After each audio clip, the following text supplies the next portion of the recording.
Hello, everybody. Thank you for tuning in. How are you doing? I hope you're doing well. I hope you're doing great. I hope you are safe. I hope you are sound. I hope you are healthy wherever you are.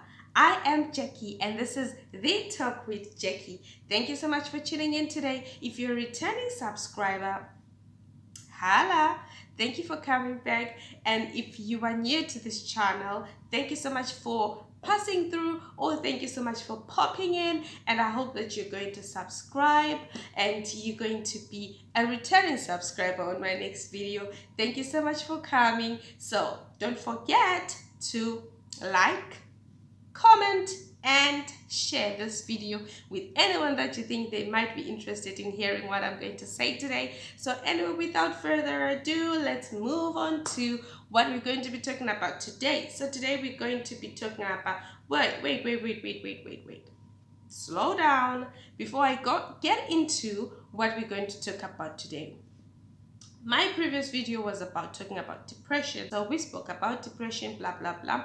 After that conversation that we had, after that video that I had a conversation with a few individuals whom, we were just talking about depression and what are the causes of depression. And one of the causes of depression, not really one of, but main causes of depression. Some of them are the experiences that people would have had. Some of them are genetics. Some of it is genetically whatever. And some of them, they are experiences that people would have had as children or at their younger ages. Some of them are things that would have happened, recent things that would have occurred in their lives, whether it's recent or it's a long time. Some of the things are still continuing, and those are the things that can lead to depression. So anyway, when I was talking with this group of people, so I had different stories, but today I want to talk about one in particular, that is a loss of a parent. It can either be your mom or it can be your dad. It doesn't matter who you have lost, but just the loss of a parent can lead to depression. It can lead to depression directly soon after the death of the parent, or maybe you lose your parent, like let's give this person a name. Let's just say Amanda. Maybe you have lost a parent like Amanda as a child, but as a child you don't really get to grieve. You just, life goes on. You don't really know what was happening, what happened, blah blah blah. You just live on. And when you are grown, a number of things happen, and then they trigger a certain thing in your life that will lead you to depression. But it would have all come from that you had lost a parent back then, but you never really grieved your parent, right? So anyway, Amanda was sharing with me her story. It was so touching, and I just decided that I should share this with you guys, and you should hear. Maybe some of you are going through this, or some of you have gone through this, and you think that you have passed through it, or you think that it's just past. But anyway, let's talk about the things that losing a parent can do. Amanda lost her mom at a very young age. She was very young, to an extent that she really can't remember the details. She doesn't even know how her mom passed away. She only knows that, okay, I lost my mom, blah blah blah, and then I started living with my dad, and whatever happened.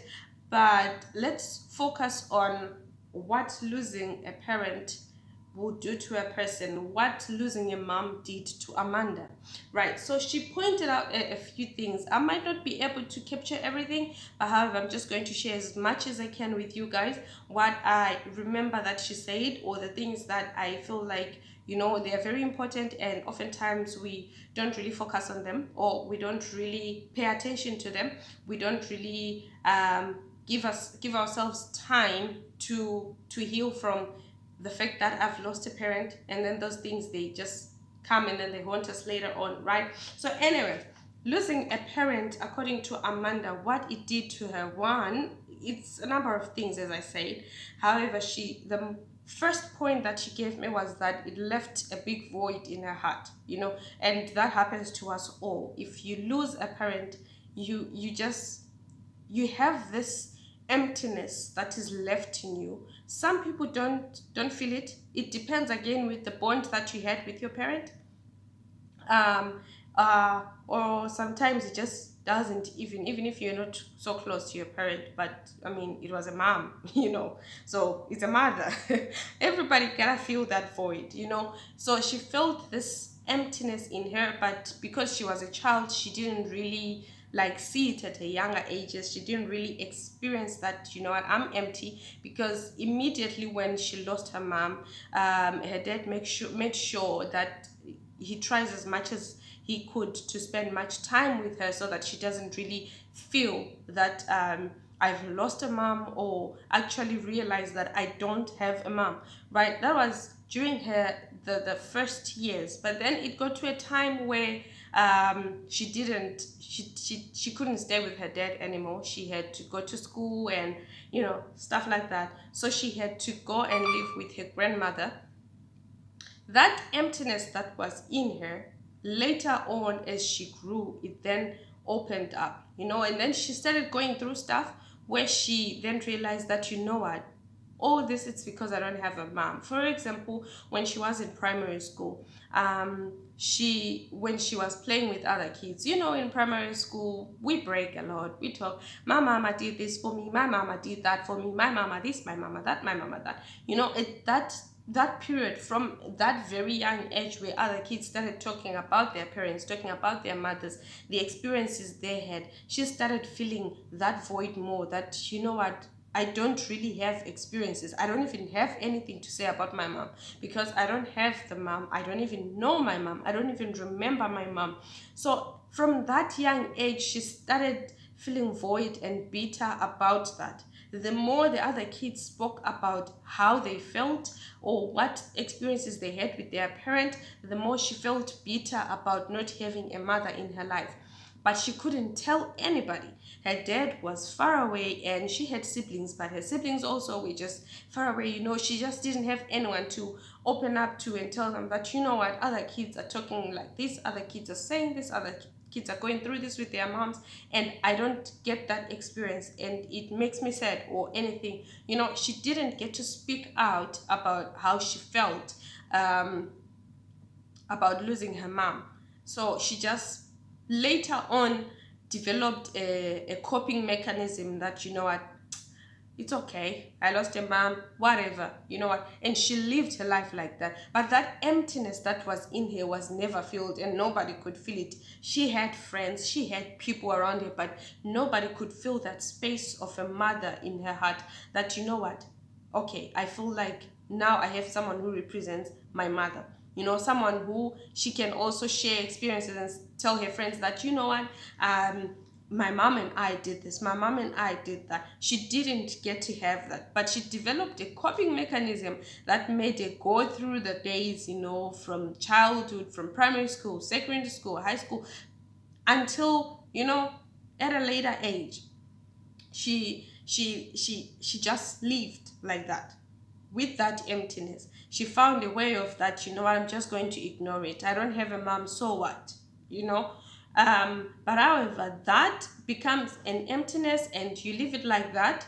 At some point, it's going to come back. Okay, so let's leave that point and we'll talk about it later. Anyway, point number 2, she spoke about that it makes you vulnerable. It made her vulnerable as she was growing up, vulnerable to a lot of things. Not having a mother, not having a mother, it just makes you open to a lot of things. Mothers are very special beings in our lives. Mothers, nobody can ever fill a gap of a mother.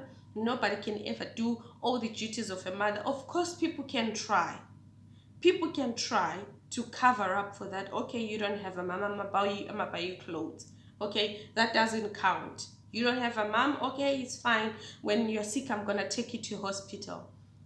That will never be the same as my mom taking me to hospital, and my mom actually sitting next to me in hospital, or my mom in the middle of the night waking up and saying, oh, let me give you medicine, you're not feeling well, let me just rub you, you're coughing, let me give you Vicks. It can never be the same. So for her, she expressed a number of things that she got vulnerable to as she was growing up, like things like abuse. you get vulnerable to abuse, different types of abuse. I don't want to do much on that because we're gonna talk about that in length, because that's a very big topic. Abuse is a very big topic that we can't just talk about, and pass by. It's a very huge topic. But anyway, she spoke about that she was vulnerable to abuse by people around her, abused by just strangers, abused by her friends, abuse from every angle, because people can realize you don't have a mom, one. Two, you don't have anyone to confide in. So if you don't have anyone to confide in, people are going to take advantage of that, and they're going to come and do whatever they want on you or to you, or say whatever they want, because they know that you're not going to report to anybody. Even if you report to anybody, nobody can stand by you like a mother would. So she also went through a series when she was at her teenage ages. She went through a phase of making wrong choices, a lot of wrong choices. There is a time where a girl child, where you definitely need a mother. You definitely need a mother, especially when you don't have aunts to talk to, or sisters that are actually grown enough that you can talk to about certain things that you're going through. So she went through a time where she didn't have anybody that she could talk to about certain things, and she made a lot of wrong choices from relationship, friendships, career-wise. She made a lot of wrong choices on, she went through relationships that hurt her a lot, that really broke her a lot. If you are broken hearted in a relationship, sometimes we just say, you know what, it's just a relationship, you're just a boyfriend, I'll meet somebody else. But it actually breaks you, because you realize that you are broken when you get into the next relationship, when you realize that, you know what, there are things that I could do with my ex that I cannot do with my current boyfriend, because I am afraid that if I do it, I'm going to end up hurt like I was hurt before. So all those things, they pile up. You make wrong choices, you choose the wrong guys to be within your life, or because you feel like, you know what, I just need somebody to comfort me, I just need somebody to love me, I just need somebody to just be there, to just listen to me. It doesn't matter whether that person will listen and give me positive feedback, or that person will just sit and open their eyes and look at me and stare at me as I'm talking. I just want somebody to listen. That's what she was going through. Remember that void that I said she had when she lost her mom? She's now at an age where she feels like, I need to fill this void, because I need somebody to talk to, I need somebody to open up to. And it's not my mom, because she's not there. It's not my aunt. It's not even my sisters, because my sisters, probably they are far, or probably I can't tell them all these kind of things that I want to talk about. So the best thing is to find a boyfriend, right? So Amanda found herself boyfriends. She started dating, but the relationships didn't really turn out good, because she was disappointed, because she entered these relationships with the mindset that these people are going to fill the void that I have, the void of a mother. And that's the void that nobody can fill, the void of a mother. So she entered these relationships with that expectation, and expectations always lead to disappointment. So she got disappointed a lot in her relationships, heartbroken a lot. She gave herself a lot, because, when you are empty inside, you don't really see what you deserve from other people. You always feel like, you know what, I'm always the one who's supposed to give. I have to give, because I'm the one who is in need. I have to give. So she kept on giving herself to people, and people would reject her as she's giving herself to the people, and people would reject her. All that led her to be heartbroken. Now she has a void in her heart, and she's heartbroken. She has been abused. Okay, those are 3 things now that are piling up on her, but still she's not getting help from anyone. No one is helping her through this, right? So anyway, she lived with that. She lived with those three, and like before, she keeps on developing a coping mechanism that I can do this, I can survive. She buries all the stuff down and she moves on. You ask her, are you okay? She will say she's fine. That's what everybody does. You know, we are living in a world where everybody thinks that I just have to tell people I'm okay. Why? Because we don't trust anybody anymore. You don't know if you're going to tell someone that I'm not okay, if they're going to help or they're going to criticize you. So that's the cruel world that we are living in, where people outside, we are all painted that we are okay, we are happy, we are fine, we are healthy, whereas on the inside we are dark, inside we are angry, inside we are sick, inside we are, I don't even know how to express this. Inside, if I would say we're a bomb, inside we're an atomic bomb, that if we explode, we can blow up the whole city, right? Anyway, that was Amanda. And then another thing that she felt that losing her mom made her vulnerable to was to looking for comfort in wrong places. That then refers back to the previous point, that she made the wrong choices, right? She made the wrong choices by looking for comfort in wrong places, trying to find other people that can comfort her. She tried family, but family didn't really treat her as she expected that family should treat her. Family didn't welcome her as family. Family didn't love her as she expected. So she started looking for comfort somewhere else, finding boyfriends, okay? And that didn't turn out well because she didn't take her time to sit down and check, excuse me, and check if this boyfriend that she was choosing was the right one or was not, if they were compatible or they were not, or if this person had good intentions over her or not. She never took time to do that. All she did was, at any time, you know, when how guys come, you know how guys come, they were given a sweet tongue. They know how to make you feel like they will make you the only girl in the world, you know. So just those sweet statements that she would get for that particular moment, it immediately threw her off, and it will make her to just say, you know what, this guy is nice, he's nice to me, saying nice words, telling me I'm beautiful, telling me, you know, as a girl child, you want that. Even as a woman, you want that. You want someone who tells you that you're beautiful, you're pretty, you are strong, you are powerful. You know, you need those kind of words. Let me rephrase this. Not as a woman, not as a girl, but everybody needs that. Everybody needs to be told all the positive things as much as they can get, especially in this era that we are living in. An era where people are heartless, where people have lost empathy, where people are just so we are now like animals. I'm sorry to say, but we're now like animals. We just beat each other down. There are very few people in this world these days that can actually pick you up when you are down. Some people are just are those kind ones that when they find you down, they take out their phones, they start recording, and they start laughing.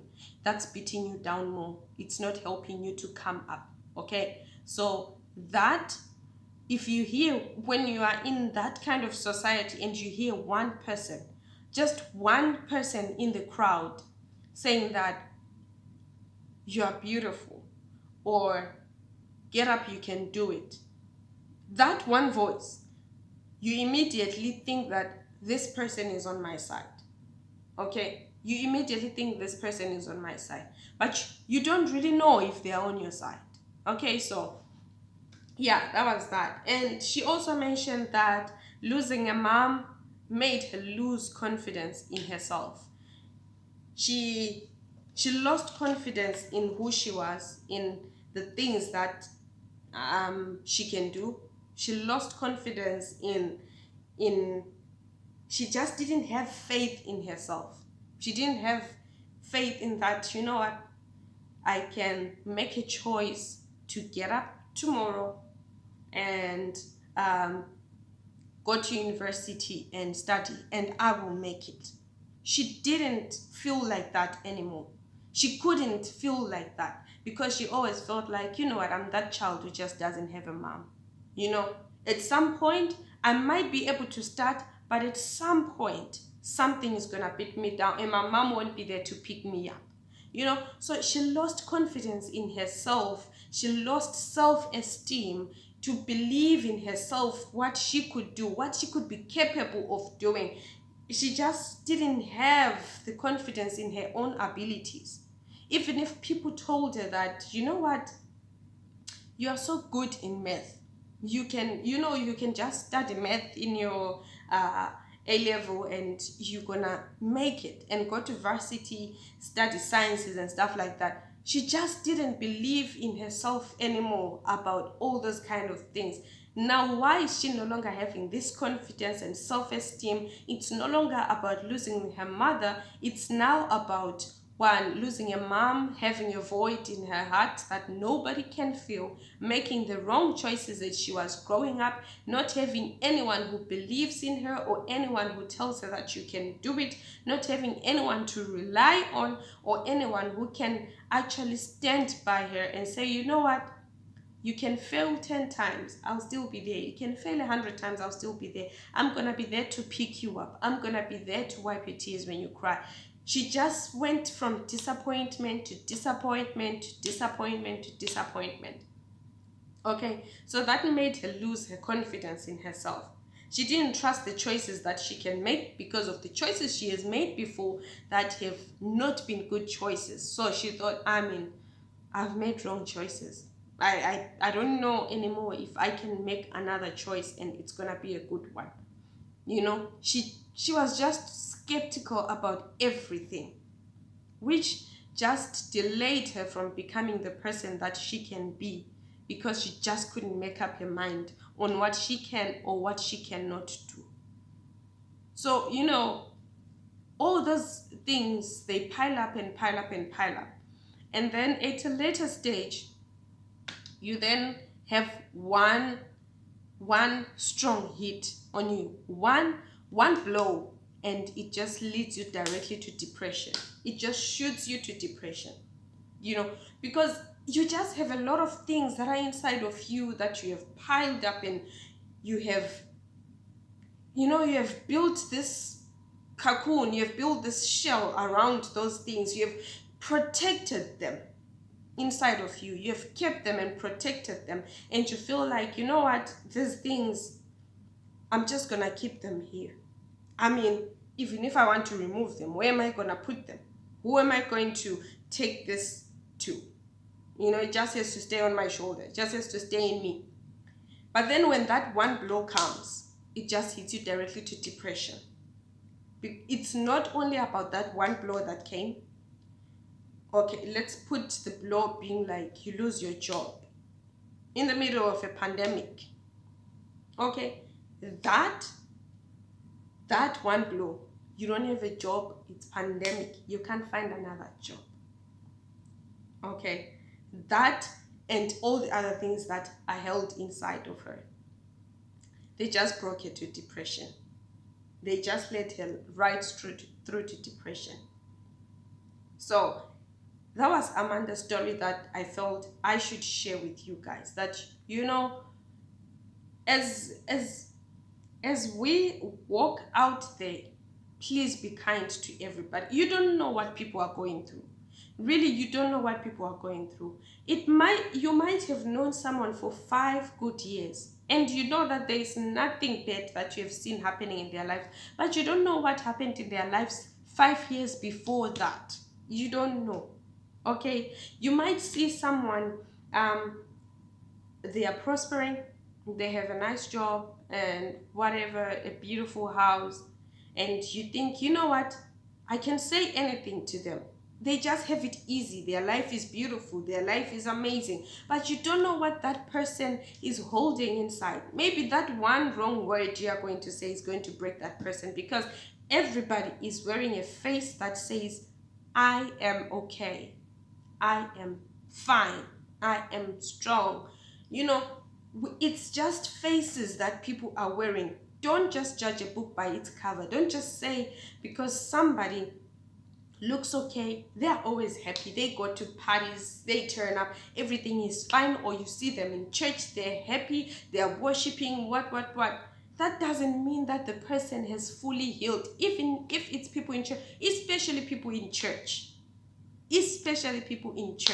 okay? Because in church we have a tendency of thinking that everybody is okay. You come to church, you worship, you sing, you shout, you are happy, okay? We have a tendency of saying, well, you've received Jesus Christ, you're all right. No. In church, it's a hospital. We are all patients, and some have not fully healed from whatever they went through, okay? Some people suffered 1 year, and it's going to be easy to heal. It's going to be easy to just erase that and move on. Some people have suffered their whole lives until the time that they get to church. So please, when we go out there, be kind. Social media, be kind. Okay, I know sometimes we feel like it's sarcasm, it's funny. We laugh. These comments that we write, we laugh. But you don't know what happens to the person who posted that post and is reading it on the other side. You can lead someone to their death by just one word. You can just destroy them and make them commit suicide. Because you don't know, maybe that person put a post and is at a verge of committing suicide. And is just looking for that one person who's just going to say a kind word that's going to pull them out of it. And you say one negative thing to them, and it just pushes them over. They just cross the line and they commit suicide. Let's be kind to each other. Let's be kind to one another, irregardless of whether you know the person or you don't know the person, irregardless of how you see their life looks like, because it's not always what it seems like. So that is it for today. That's our story time for today. Thank you so much for tuning in. Thank you so much for watching, and I hope to see you again next time. Remember, if you have not subscribed, subscribe down on the thing down there that says subscribe, and also press the bell that is there so that you don't miss on any other video that I'm going to be posting. And remember to like, comment, and share. You can comment if you have a story, just let me know. I'm just gonna come to you directly to you, and we're gonna talk about it, and maybe I can share your story if you like. If you don't like, it's okay, we can just talk about it, and you know what, life will go on. So anyway, thank you so much for tuning in. Till next time, ciao.